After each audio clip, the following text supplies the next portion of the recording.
Hello friends, good afternoon. Welcome to the JRF academy. आप सभी का जेआरएफ एकेडमी पे स्वागत है।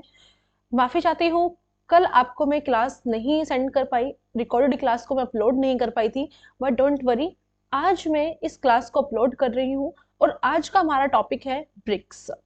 ब्रिक्स को आज हम पढ़ने वाले हैं, लेकिन उससे पहले आपको मैं अपने बारे में बताना चाहती हूँ। जैसा कि आप सभी जानते हैं, मेरा नाम पूर्ति शर्मा है, फैकल्टी ऑफ पॉलिटिकल साइंस, और यहाँ पे हम तैयारी कर रहे हैं यूजीसी नेट जेआरएफ की। यूजीसी नेट जेआरएफ की हम यहाँ पे तैयारी कर रहे हैं और हमारा जो टारगेट है वो है जून 2024। जून 2024 को ध्यान में रखते हुए हम अपनी तैयारी को बिल्कुल डेप्थ में कर रहे हैं और जल्द ही अब हम अपने क्वेश्चंस भी लेकर आने वाले हैं। साथ ही साथ आपको बताना चाहती हूँ कि अभी हमारी जो यूनिट चल रही है, यूनिट नंबर 5 हमारी चल रही है अंतर्राष्ट्रीय संबंध, जो कि खत्म होने वाली है। और अंतर्राष्ट्रीय संबंध कंप्लीट होने के बाद हम थोड़े क्वेश्चंस करेंगे, ठीक है। और उन क्वेश्चंस को करने के बाद हम करने वाले हैं एक नई यूनिट जिसका नाम है unit number 2, western political thinkers, ठीक है। इसके बाद हमारी वेस्टर्न पॉलिटिकल थिंकर्स की यूनिट होगी। साथ ही साथ आप सभी जानते हैं कि 5 यूनिट में आपको करवा रही हूँ। टोटल हमारे नेट जेआरएफ पॉलिटिकल साइंस में 10 यूनिट है। इन 10 यूनिट में से 5 यूनिट्स आपको मैं करवा रही हूँ और 5 यूनिट्स आपको विशाल सर के द्वारा करवाई जाएंगी, ठीक है। अगर मैं अपनी यूनिट्स की बात करूं तो unit number 2, unit number 5, then unit number 9 और यूनिट नंबर 10, ये सारी यूनिट्स मेरी रहेंगी। यूनिट नंबर 2, 5, 9, 10 और यूनिट नंबर 8, ये सारी मेरी यूनिट्स है जो मैं आपको करवाने वाली हूँ, ठीक है। चलिए, तो बेफिक्र रहिएगा, धीरे धीरे आपका कोर्स पूरा कंप्लीट करवा दिया जाएगा, उसके लिए बेफिक्र रहिएगा। अभी एक्चुअली मुझे किसी काम से बाहर आना पड़ गया है, तो मैं अभी टाइम पे अपलोड नहीं कर पा रही हूँ, बट डोंट वरी, कुछ ही दिन की बात है, फिर उसके बाद बिल्कुल बैलेंस में हमारा सब कुछ चलेगा, लाइव क्लासेस हम लेंगे, ठीक है। चलिए, तो स्टार्ट करते हैं अपने टॉपिक से। जैसा कि मैंने अभी आपको बताया कि हमारी यूनिट नंबर 5 चल रही है और आप देख पा रहे हैं यहाँ पर जो यूनिट नंबर 5 है, यूनिट नंबर 5 के ये पूरा सिलेबस है। इसमें हमारा first topic, then second, then third, ये तीनों टॉपिक हमारे हो चुके हैं। इसके बाद फोर्थ फिफ्थ टॉपिक भी हमारा कंप्लीट हो चुका है। आज हमारा जो टॉपिक है वो है ब्रिक्स को लेकर, ये हमारा कंप्लीट हो जाएगा, ठीक है।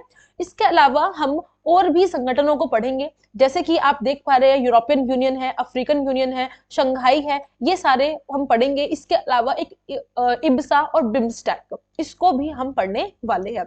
ब्रिक्स के बाद आपका नेक्स्ट टॉपिक होने वाला है इब्सा और आपका बिम्स्टेक, इन दोनों को हम करेंगे, ठीक है। चलिए, अब आप सभी जानते हैं कि क्लास के स्टार्टिंग में वैसे तो मैं आपको थिंकर्स रिवाइज करवाती हूँ, वेस्टर्न पॉलिटिकल थिंकर्स की बुक्स में आपको याद करवाती हूँ, राइट। और वेस्टर्न पॉलिटिकल थिंकर्स की जो बुक्स हम क्लास के स्टार्टिंग में याद कर रहे थे, उनको हम स्टार्टिंग में याद ना कर कर हम उनको लास्ट में स्टार्ट करेंगे, ठीक है। लास्ट में रिवाइज करेंगे, मतलब लास्ट में हम उन सब थिंकर्स को एक बार रिवाइज करते चलेंगे, लेकिन उससे पहले हम अपने टॉपिक को कवर करेंगे। चलिए, तो बात करते हैं अब हम ब्रिक्स की। Just a second. ओके, अगर हम बात करें ब्रिक्स को लेकर, तो ब्रिक्स के बारे में आप सभी ने जाना होगा। ब्रिक्स एक ऐसा संगठन है जो कि आपको नाम से ही देखकर पता चलेगा कि इसमें कौन कौन सी कंट्रीज आपको नजर आती है। क्यों?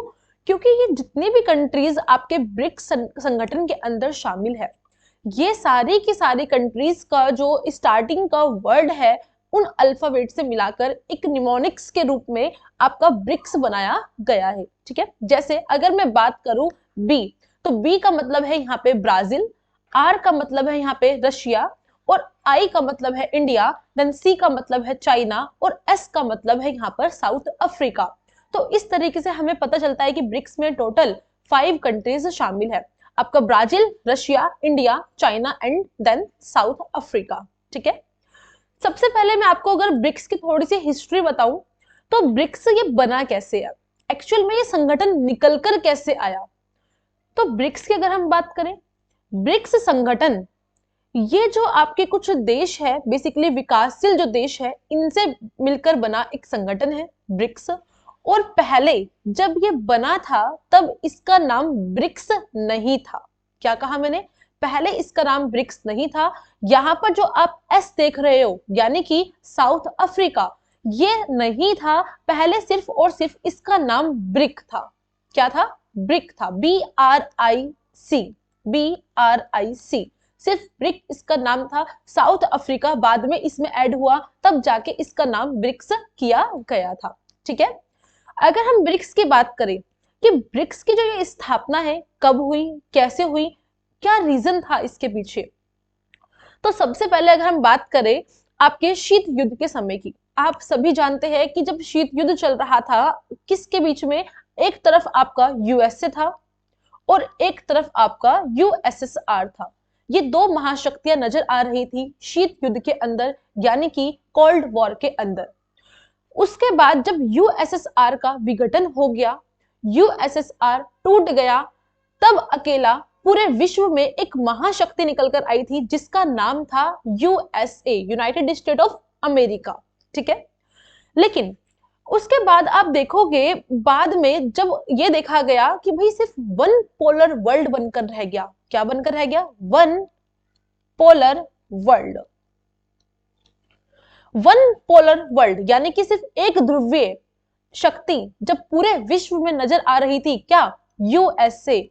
तो ऐसे में यूएसए को देखते हुए उसे वन पोलर जो वर्ल्ड था उसको एक मल्टीपोलर वर्ल्ड में दिखाने के लिए हमने ब्रिक्स को लेकर आए, जहां पर यह दिखाया गया कि हाँ, अब विकासशील देश भी एक ऐसी उभरती हुई शक्तियां हैं जो आगे चलकर काफी अच्छा विकास करने वाली है। मल्टीपोलर बनाना चाहते थे, एक अकेला अमेरिका नहीं, और भी शक्तियां उभर कर आए, उसको डिनोट करता है आपका ब्रिक्स। और ऐसे में आप देखोगे, अगर हम ब्रिक्स की संकल्पना की बात करें, अगर हम ब्रिक्स की संकल्पना की बात करें तो यहां पर एक नाम देखने को मिलता है ब्रिक्स की संकल्पना के लिए, जिनका नाम है जिम ओ नील। जिम ओ नील, बेसिकली जिम ओ नील जो है वो एक अर्थशास्त्री थे, जिम ओ नील। और ये जो अर्थशास्त्री थे यानी कि इकोनॉमिस्ट थे, ये इकोनॉमिस्ट थे कहाँ के? एक कंपनी है अंतरराष्ट्रीय लेवल पे, एक इंटरनेशनल कंपनी थी जिसका नाम था क्या? इस कंपनी का नाम था गोल्डमैन सैच। गोल्डमैन सैच करके एक अंतरराष्ट्रीय स्तर की कंपनी थी। वहां पर ही एक अर्थशास्त्री थे जिनका नाम था जिम ओ नील। इन जिम ओ नील के द्वारा एक रिपोर्ट को पेश किया गया था। क्या कहा? जिम ओ नील के द्वारा एक रिपोर्ट को पेश किया गया था। अगर उस रिपोर्ट की बात की जाए कि उस रिपोर्ट का नाम क्या था, तो भाई वो भी देख लीजिए। उस रिपोर्ट का नाम था क्या? Just a second. Okay, dreaming with brick, the part two 2050। ये इस रिपोर्ट का नाम था dreaming with brick the part 2 2050। क्यों इस रिपोर्ट का नाम ये रखा गया था? उसका रीजन क्या था?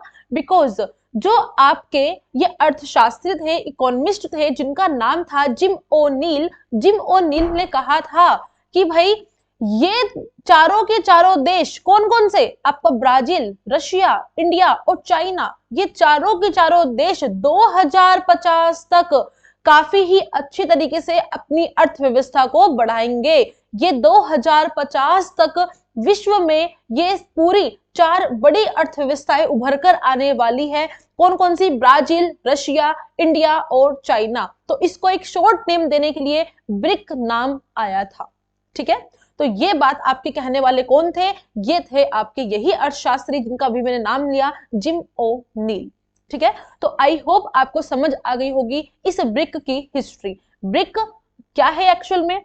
ब्रिक 4 देश है जो कि डिनोट करते हैं कि ये आने वाले 2050 तक आने वाले समय के लिए ये विश्व की उभरती हुई अर्थव्यवस्थाएं होंगी। और ये बात कहने वाले आपके जिम ओ नील थे। इस तरीके से ब्रिक बनकर आया था। ठीक है, चलिए अब पूछते हैं हम मेन इसके बारे में, कब इसकी स्थापना हुई, कैसे हुआ। तो आप देख पा रहे हैं ये आपका पूरा वर्ल्ड मैप है। ठीक है, वर्ल्ड मैप में आप देख सकते हैं ब्राजील की बात करें तो ब्राजील आपका कहां पर है? ब्राजील आपका साउथ अमेरिका यानी कि जिसको हम लैटिन अमेरिका भी कहते हैं, यहां पर है आपका ब्राजील। तो यहाँ आप ब्राजील देख पा रहे हैं, ठीक है, ब्राजील। यहाँ पे आप देखोगे आपका अफ्रीका में, यहाँ पर आपने देखा, यहाँ पर है क्या, साउथ अफ्रीका, ठीक है, साउथ अफ्रीका। और यहाँ पे आप देखोगे रशिया, यहाँ पे इंडिया, और यहाँ पे इंडिया से ऊपर इस साइड यहाँ पे चाइना है। तो ये पांचों देश इसमें शामिल है, Brazil, B R Russia, China, then I India, और एस साउथ अफ्रीका, ठीक है। चलिए आगे बढ़ते हैं नेक्स्ट। तो अभी मैंने आपको कहा कि ब्रिक्स क्या है, 5 अग्रणी उभरती हुई अर्थव्यवस्थाएं हैं क्या, ब्रिक्स, जहां पे ब्राजील, रूस, भारत, चीन और दक्षिण अफ्रीका है, ठीक है। इसको हम शॉर्ट में ब्रिक्स बोलते हैं। ब्रिक्स कहा जाता है कि ब्रिक्स कोई अंतर सरकारी संगठन नहीं है, ब्रिक्स कोई अंतर सरकारी संगठन नहीं है। अंतर सरकारी संगठन यानी कि कोई ऐसा संगठन नहीं है कि भाई दो सरकारों के बीच में बन गया, कोई संधि करी है उन्होंने, कोई समझौता करके बनाया है, नहीं। ये बेसिकली यहाँ पर कोई संधि वगैरह नहीं हुई, किसी संधि के द्वारा इसको स्थापित नहीं किया गया है कि भाई लड़ाई झगड़ा हो रहा था, आपस में समझौता कर लिया, संधि कर ली और चलो भाई एक संगठन बना दिया, नहीं। बेसिकली यहाँ पर ये पांचों देश मिले, इकट्ठे हुए, इन्होंने इकट्ठे होकर अपना एक प्लेटफॉर्म रेडी किया जिसको हम ब्रिक्स कहते हैं। तो 5 देशों का ये एकीकृत प्लेटफॉर्म है आपका ब्रिक्स, ठीक है। ब्रिक्स देशों के सर्वोच्च नेताओं का तथा अन्य मंत्री स्तरीय सम्मेलन प्रति वर्ष आयोजित किए जाते हैं। अगर हम बात करें ब्रिक्स के समिट्स की, ब्रिक्स के सम्मेलन की, तो ब्रिक्स जो सम्मेलन है ये प्रति वर्ष होते हैं, हर साल इनके ये ब्रिक्स के सम्मेलन किए जाते हैं, प्रति वर्ष होते हैं, ठीक है। ब्रिक्स शिखर सम्मेलन की अध्यक्षता प्रति वर्ष BRICS कर्वानुसार होती है। आप देखोगे कि भाई लाइन से जो इसका नाम आपको दिख रहा है BRICS, लाइन से ही इसकी बैठकें होती है, ठीक है। अगर पहले मान लो ब्राजील में हुई तो ब्राजील के बाद कहां पर होगी, रशिया में होगी, और रशिया के बाद कहां पर होगी, आपकी इंडिया में होगी, इंडिया के बाद चाइना में होगी, और चाइना के बाद आपकी साउथ अफ्रीका में होगी। तो इस तरीके से नाम जो आपको दिख रहा है, कर्म जो आपको दिख रहा है, इस कर्म के अनुसार ही क्या होती है, इसकी बैठकें, इसका सम्मेलन होते हैं, ठीक है। और आप अगर मैं बात करूं अभी 2021, 22, 23 की, तो 2021 के अंदर यहाँ पर आप सेंटर वाला याद रखना, सेंटर में हमारा कौन है, हमारा भारत है, इंडिया। तो 2021 में भारत में इसकी बैठक हुई थी।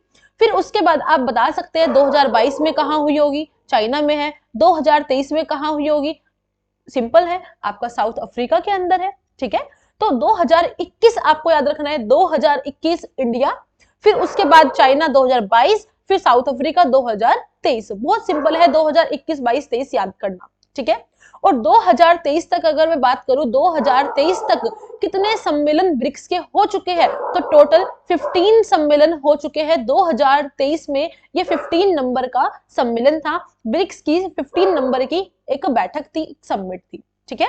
तो ये था आपका ब्रिक्स। ब्रिक्स में कितने देश है, किसके द्वारा एक संकल्पना रेडी की गई थी। ब्रिक्स की बैठक हर साल होती है और बैठकें कर्म से होती है, पहले बी फिर आर में होगी यानी कि रशिया में, फिर इंडिया में, फिर चाइना में, और फिर एस मतलब साउथ अफ्रीका में। इसी तरीके से बिल्कुल एक सर्कल में ये बैठकें चलती रहती है अलग अलग देशों के अंतर्गत, ठीक है। चलिए अब आगे बात करते हैं हम इसकी शुरुआत की। तो शुरुआत अभी मैंने आपको बता दिया कि शुरुआत कैसे हुई थी। 2001 की ये बात है, जो अभी मैंने आपको नाम लेकर कहा था, जिम ओ नील। ये जिम ओ नील ये गोल्डमैन सैच्स कंपनी के अर्थशास्त्री थे। इन्होंने ही इसकी एक संकल्पना को पेश किया था अपनी रिपोर्ट के अंदर, और जिस रिपोर्ट का नाम अभी मैंने आपको पीछे बताया था, जिसका नाम क्या था, dreaming with brick the part two 2050। Okay, ये था इस रिपोर्ट का नाम। अब 2001 में की ये बात है जब इसको पेश किया गया था इस रिपोर्ट को, 2001 के अंदर, ठीक है।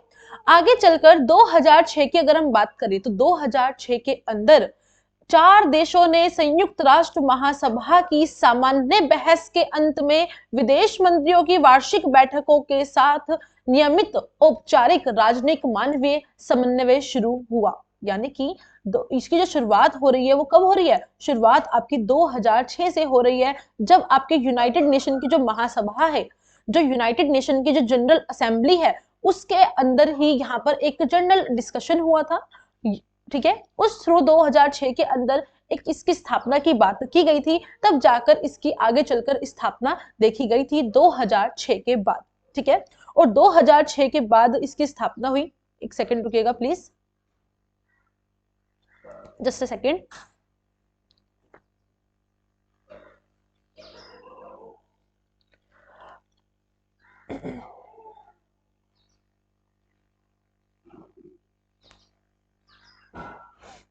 ओके, सॉरी, थोड़ा सा हो सकता है कि आपको थोड़ा डिस्टर्ब हो, एक्चुअली थोड़ा बैकग्राउंड जो नॉइज है थोड़ा डिस्टर्ब करेगी, बट आई होप कि आप समझ पा रहे हो।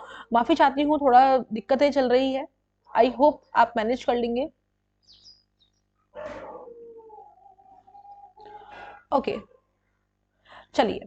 तो हाँ जी, बात चल रही थी आपके ब्रिक्स की स्थापना की। तो मैंने अभी आपको कहा कि 2006 के बाद की बात है। 2006 में बेसिकली यहाँ पे एक डिस्कशन हो गया, नॉर्मल जनरल डिस्कशन हुआ है। कहाँ पर? आपके महासभा के अंतर्गत 2006 में 4 देश वहां पे मौजूद है। कौन कौन से? आपका ब्राजील है, रशिया है, देन इंडिया है, और उसके बाद आपका चाइना है, ठीक है।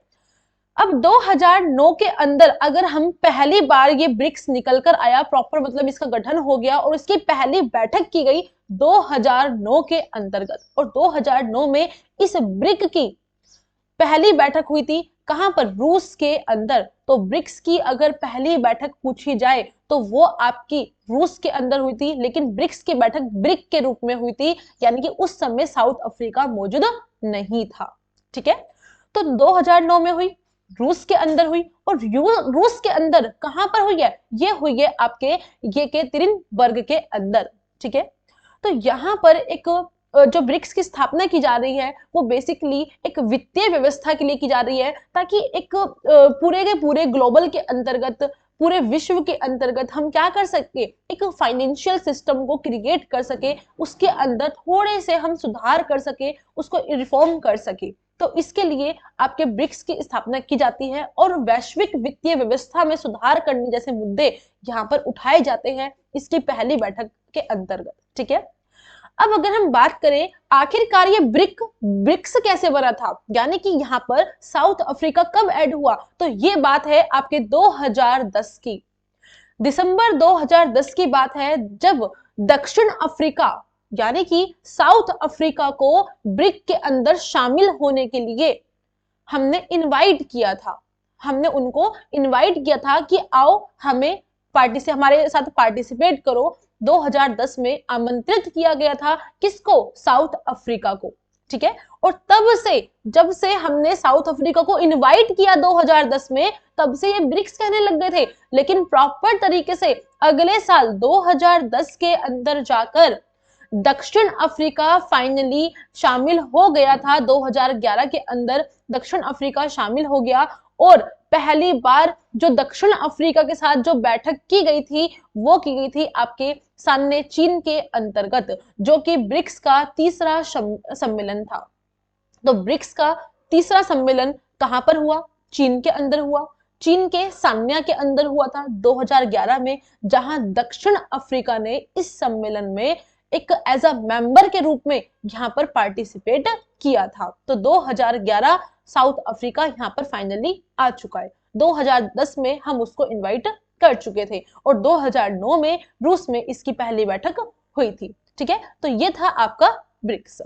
चलिए, बहुत छोटा टॉपिक है ब्रिक्स, कोई इतना मुश्किल टॉपिक नहीं है, टू मच सिंपल, ठीक है।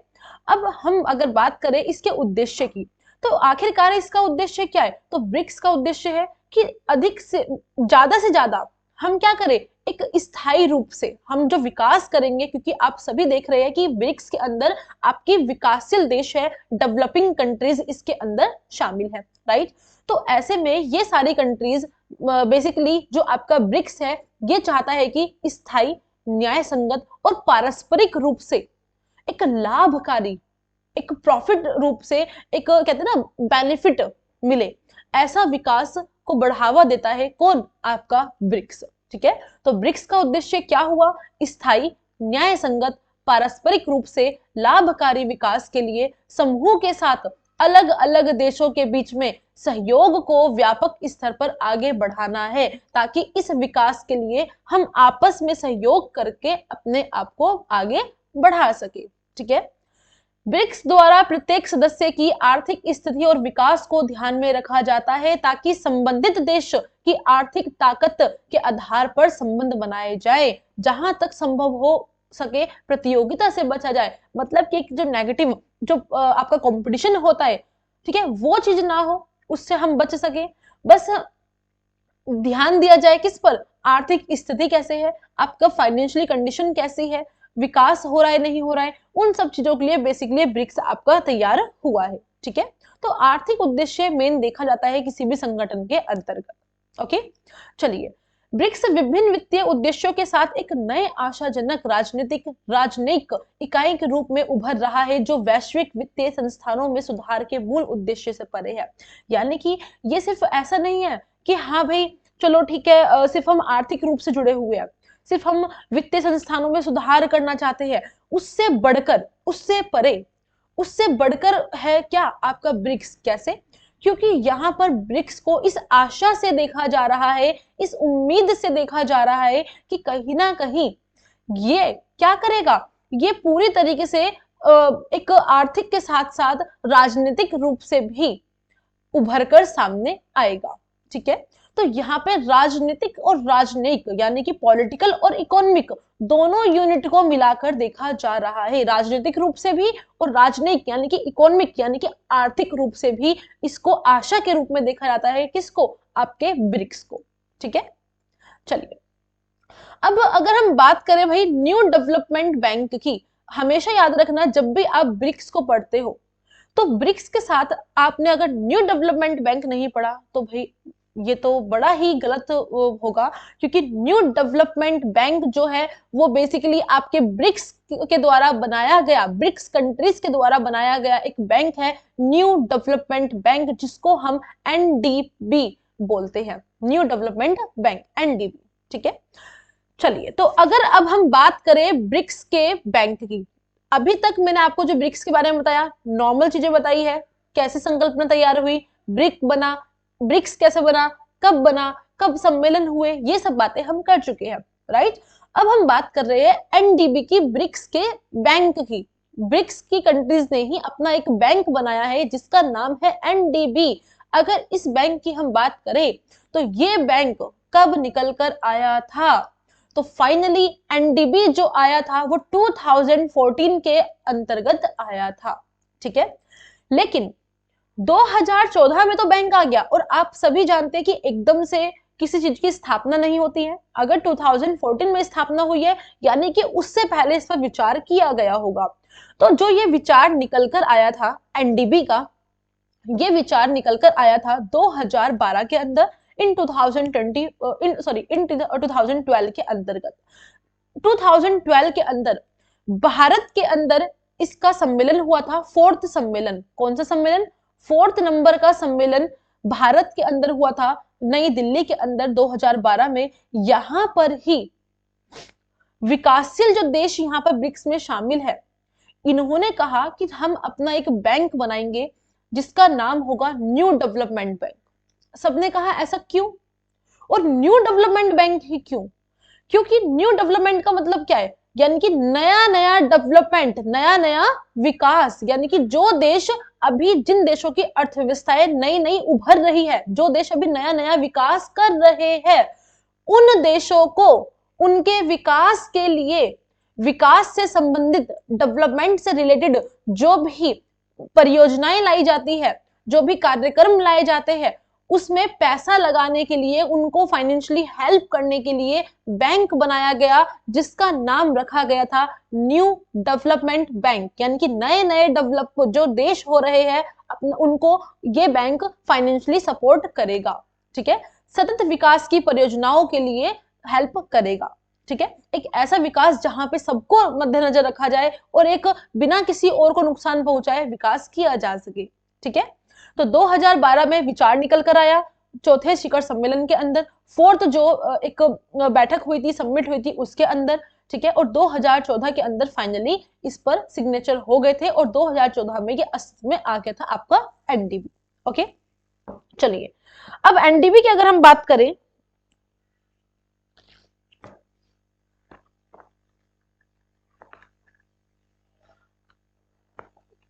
ओके सॉरी,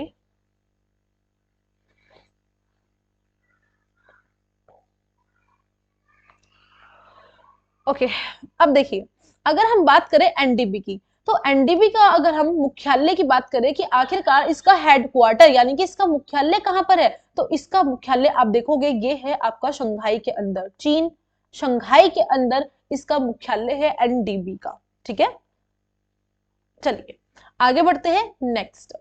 और क्या करेगा एनडीबी, आई होप आप सभी को समझ आ गया एनडीबी क्या करेगा, विकासशील देशों की हेल्प करेगा परियोजनाओं के विकास के लिए। जैसे कि सपोज कीजिए कोई देश है, ये इनमें से कोई कंट्रीज है, वहां पे अपने डेवलपमेंट के लिए फाइनेंशियली दिक्कत है, तो ऐसे में वो उधार दे सकता है एनडीबी उस देश को। ठीक है, कि भाई लीजिए हम आपको ऋण दे रहे हैं, हम आपको उधार दे रहे हैं, आप अपना विकास कीजिए। ओके, तो फोर्ट लेजा घोषणा में कहा गया कि एनडीबी ब्रिक्स देशों के बीच सहयोग को मजबूत करेगा।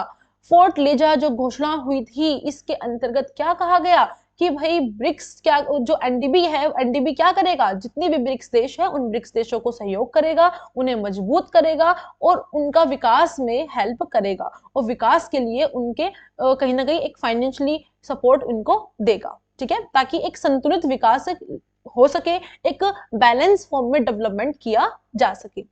अब एनडीबी किस किस क्षेत्र में काम करेगा, इसके एरियाज क्या है, तो स्वच्छ ऊर्जा को लेकर, परिवहन को लेकर यानी कि आपका जो ट्रांसपोर्ट होता है उसको लेकर, अवसंरचना को लेकर, ठीक है, देन सिंचाई, इसके अलावा स्थायी शहरी विकास, सदस्य देशों के बीच आर्थिक सहयोग, इन क्षेत्रों में काम करता है आपका एनडीबी। ठीक है, एनडीबी सभी सदस्य देशों के समान अधिकारों के साथ ब्रिक्स सदस्यों के बीच एक परामर्श तंत्र पर काम करता है। अब एनडीबी काम कैसे करेगा, भाई एनडीबी सीधी सी बात है, सारे के सारे देश, जब एनडीबी को बनाने वाला ब्रिक्स है और ब्रिक्स को बनाने वाले 5 देश है, तो डेफिनेटली बात है सभी का समान अधिकार है सभी देशों का। तो ऐसे में जब ब्रिक्स देशों की एक आपस में परामर्श हो जाता है, उनका आपस में एक डिस्कशन हो जाता है, तब जाकर कोई भी काम किया जाता है एनडीबी के द्वारा।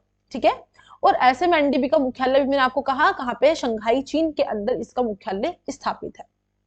चलिए नेक्स्ट, अब देखिए ये था आपका ब्रिक्स। अब मैं ब्रिक्स की अगर बात करूं समिट की, अभी मैंने आपको कहा सबसे पहली समिट 2009 रूस के अंदर, ठीक है, 2010 ब्राजील। अब आप कहोगे मैम BRICS ये कर्म से होती है ना, पहले बी में, फिर आर में, फिर आई में, फिर सी में, फिर एस में, तो बिल्कुल, लेकिन आप यहाँ पे देखोगे 2009 में रूस में है, ठीक है, और 2010 में ब्राजील में है। ओके, उल्टा हो गया। फिर आपके 2011 में चाइना के अंदर है, फिर आपके 2012 में इंडिया के अंतर्गत है। लेकिन बाद में यहां से आप देखोगे तो यहां से पूरा आपको कर्म नजर आएगा। कैसे, 2013 में आपका साउथ अफ्रीका हो गया, 2013 के अंदर साउथ अफ्रीका के बाद फिर स्टार्टिंग बी से होती है, यानी कि फिर आपका ब्राजील आएगा 2014 के अंदर, फिर आपका रूस आएगा 2015 के अंदर, फिर आपका इंडिया आएगा 2016 के अंदर, फिर दोबारा से चाइना आएगा, फिर साउथ अफ्रीका, फिर से सेम यही कर्म यहाँ पर आपका चलेगा। और अभी मैंने आपको कहा कि जो 2023 का है, सॉरी यहाँ पर 2023 नहीं लिखा, मैं आपको बता देती हूँ, 2023 का जो सम्मेलन है, 2023 ये आपका सम्मेलन साउथ अफ्रीका के अंदर हुआ। और अब 2024 के अंदर कहां पर होगा, जब आपका 2023 साउथ अफ्रीका के अंदर हुआ है, यानी कि 2023 का साउथ अफ्रीका के अंदर हुआ है, तो दोबारा से अब 2024 में कहां पे होगा, ये आपका ब्राजील के अंदर होगा। ठीक है, ब्राजील के अंदर होगा। ये क्लियर है, तो ये था आपका ब्रिक्स। तो आई होप आप सभी को समझ आया होगा। कोई भी दिक्कत है, कोई भी डाउट है, आप टेलीग्राम चैनल में मुझे बता सकते हैं। टेलीग्राम चैनल आई होप आप देखेंगे डिस्क्रिप्शन बॉक्स में आपको टेलीग्राम चैनल का लिंक मिल जाएगा, वहां से आप टेलीग्राम चैनल को ज्वाइन कर लीजिएगा। क्लास की पीडीएफ मैं आपको वहां पे सेंड करती हूँ, वहां से आपको क्लास की पीडीएफ मिल जाएगी। ठीक है, तो ये आपका छोटा टॉपिक था ब्रिक्स। अब जैसा कि मैंने आपको कहा था कि जो वेस्टर्न पॉलिटिकल थिंकर्स की बुकों को हम डेली रिवाइज कर रहे थे, वो अब मैं क्लास के लास्ट में आपको रिवाइज करवाया करूंगी। ब्राजील आपका हो चुका है, ठीक है, तो अब हम चलते हैं अपने वेस्टर्न पॉलिटिकल थिंकर्स के रिवीजन पे। ठीक है, आई होप आप सभी को समझ आया होगा। और बाकी कमेंट बॉक्स में अपने फीडबैक जरूर दीजिएगा कि यस मैम हमको ये क्लियर है, और कोई डाउट होता है तो don't worry, most welcome. Telegram channel बना हुआ है, ग्रुप है, ज्वाइन कीजिए, वहां पर आप हमें मैसेज कर सकते हैं। ठीक है, चलिए अब हम रिवाइज करते हैं अपने वेस्टर्न पॉलिटिकल थिंकर्स को। वेस्टर्न पॉलिटिकल थिंकर्स की अगर मैं बात करूं, हॉब्स हमारा हो चुका है, हमारा हॉब्स के बाद लॉक भी हो गया। ठीक है, लॉक भी हमारा हो चुका है, और लॉक के बाद हमारा रूसो हुआ। रूसो के बाद हमने किया था मैरी वॉलस्टनक्राफ्ट, और मैरी वॉलस्टनक्राफ्ट के बाद हमने एंड द लास्ट किसको ऐड किया था, कार्ल मार्क्स की बुकों को हमने लास्ट में रिवाइज करना था। ठीक है, तो आज हम इस वाली क्लास के अंदर कार्ल मार्क्स को रिवाइज करेंगे। ठीक है, एक दो दिन कार्ल मार्क्स को रिवाइज करेंगे, फिर एक और थिंकर मैं आपका ऐड करने वाली हूं जल्द ही कार्ल मार्क्स के बाद। तो कार्ल मार्क्स की अगर हम बुक्स की बात करें, आप देखोगे कार्ल मार्क्स को हमने कितने नंबर दिए थे, इनको दिए थे हमने 18 नंबर। हॉब्स को, लॉक को, इनको हमने 16 दिए थे। रूसो को हमने 17 दिए थे। मैरी वॉलस्टनक्राफ्ट को हमने 17 दिए थे। बट कार्ल मार्क्स को हमने क्या दिया, कार्ल मार्क्स को दिए हमने 18 मार्क्स, क्योंकि कार्ल मार्क्स और भी ज्यादा कुछ नए विचारों को क्रिएट करते हैं, साम्यवाद की बात करते हैं। कौन, आपके कार्ल मार्क्स। ठीक है, तो कार्ल मार्क्स को की बुकों को कैसे आप याद करेंगे, सबसे पहले आपको याद रखना है क्या, 18 नंबर, क्योंकि कार्ल मार्क्स की सारी बुक किससे शुरू है, 18 से शुरू है। तो कैसे इनका कर्म है, 18 से आपको याद करना है। आपको नंबर सीरीज याद करनी होगी 44 से, 44, 45, 47, 48, देन 52। और ये मैंने आपको कहा था कि आप कैसे याद करोगे, एक तो है आपकी 40 की लाइन, एक आपको मिलेगी 50 की लाइन। ठीक है, कैसे, 52 है प्लस 59, 52 देन 59, एक सेकंड रुकिएगा, 59। फिर उसके बाद आपकी आएगी 60 की लाइन। 60 की लाइन में आपकी शुरुआत कहां पे हो रही है, 65, 67 पे हो रही है। ठीक है, 65 और आपका 67। देन आपकी 70 की लाइन आएगी, और 70 की लाइन में 71 और देन 75, 71, 75। तो ये है आपके पूरी नंबर सीरीज। ध्यान से सुनिएगा, 18 नंबर आपने दिया, पहले 40 की लाइन आएगी, फिर 50 की लाइन आएगी, और फिर आपकी 60 की आएगी, देन 70। 40, 50, 60, 70, 40, 50, 60, 70, ये चार लाइन आपको नजर आएंगी। ठीक है, 40 के सबसे ज्यादा बुक्स आपको नजर आएंगी। कैसे, 40 की लाइन की कौन कौन सी है, 44, 45, 47 और 48, चार है। ठीक है, देन 50 की लाइन में आपको सिर्फ दो नजर आएंगी, 52, 59। 60 की लाइन में भी दो है, 65, 67। 70 की लाइन में भी दो ही है, 71 और 75। ये जब आप इनको टुकड़ों में तोड़ोगे, आपको नंबर सीरीज बिल्कुल प्रॉपर वे में याद होगी, क्योंकि बड़ी है ना, इसलिए मैंने इसको ब्रेक कर दिया है। चलिए, सबसे पहले हम याद करते हैं 40 की लाइन को। ठीक है, तो 40 की लाइन में क्या है, 44 है, 45 है, देन आपका 45 के बाद आपका 47 है। ठीक है, हालांकि अभी एक 46 का भी मैं बताऊंगी क्या सीन है, 46 का भी बात करेंगे। देखिए, सबसे पहले कार्ल मार्क्स की जो बुक आती है वो है आपकी इकोनॉमिक एंड फिलोसफिक मनुस्क्रिप्ट। ये आपकी सबसे पहले मनुस्क्रिप्ट से आप याद रखना, मनुस्क्रिप्ट बहुत पुरानी, तो सबसे पहले आएगी 1844 के अंतर्गत। तो 1844 इकोनॉमिक एंड फिलोसफिक मनुस्क्रिप्ट आती है 1844 के अंतर्गत। ठीक है, देन हम बात करते हैं 45 की। तो आपको मैंने कहा था कि 45 के अंदर आपकी एक जर्मन आइडियोलॉजी नजर आएगी, लेकिन इसको आपको कई बार देखोगे तो 1846 भी लिखा मिलेगा, क्योंकि ये बुक 1845 से 1846 के बीच की ये बुक है, इसलिए कई बार 45 नजर आएगा, कई बार आपको 46 यहाँ पर नजर आता है। ठीक है, पर कोई दिक्कत वाली बात नहीं है, दोनों सही आपके हो जाएंगे।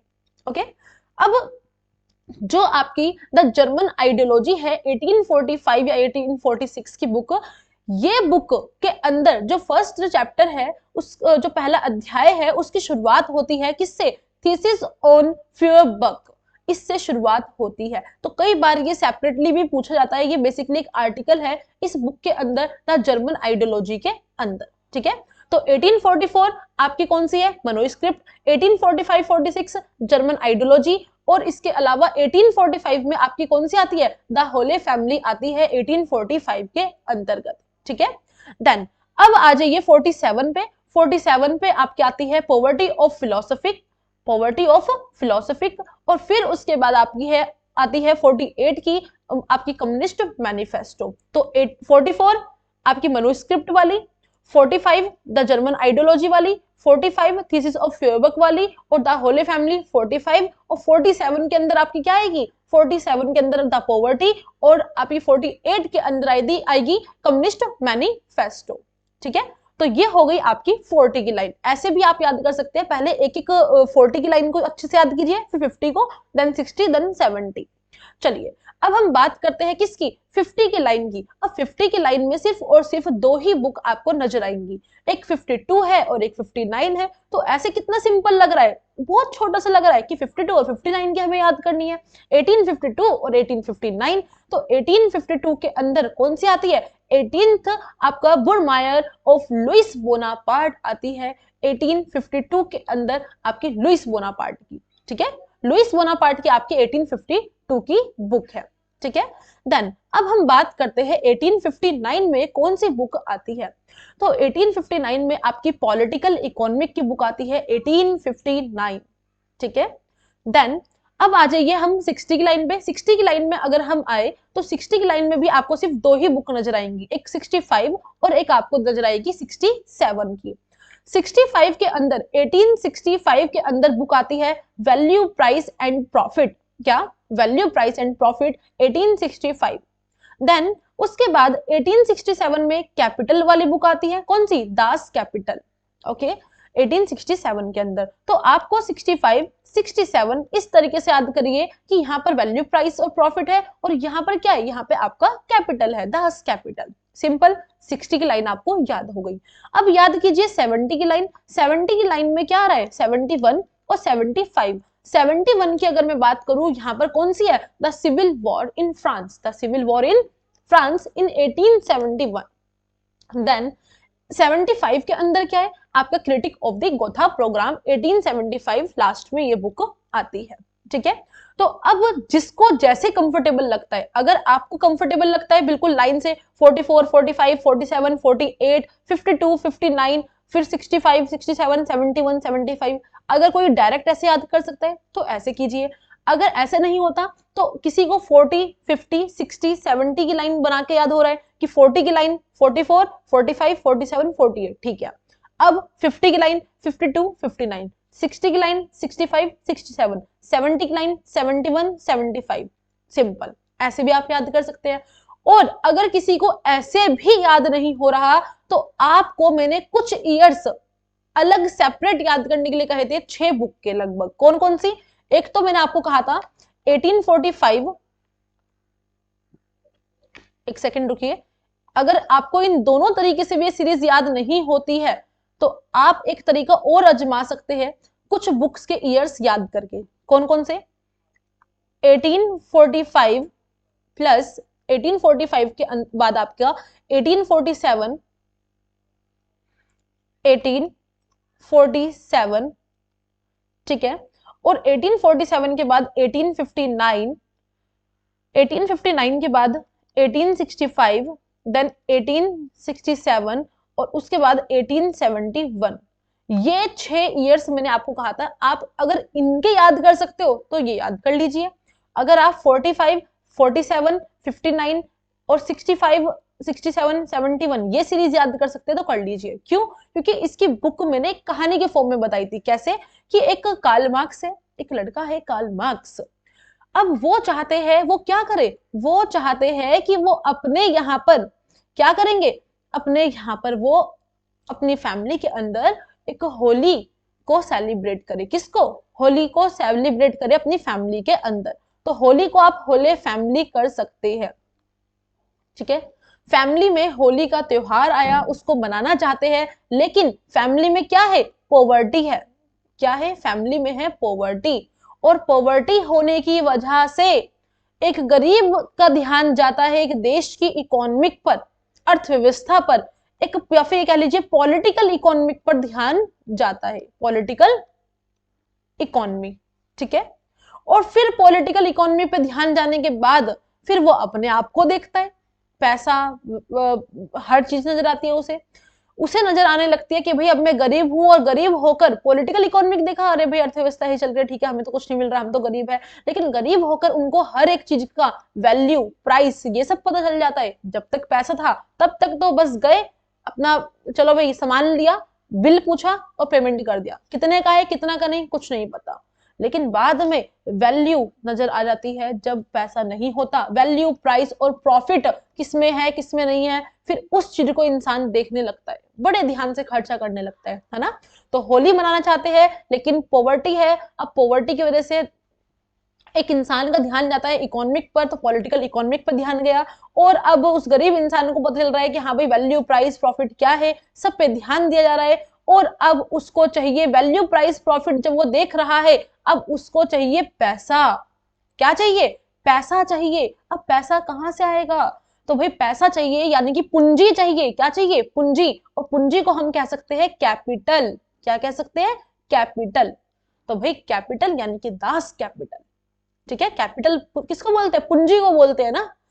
अब जब कैपिटल चाहिए, और आप सभी जानते हैं पूंजी के लिए, कैपिटल के लिए किस तरीके से युद्ध चलता है, किस तरीके से एक वॉर होती है, हम सभी जानते हैं। तो एक सिविल वॉर होती है। कौन सी?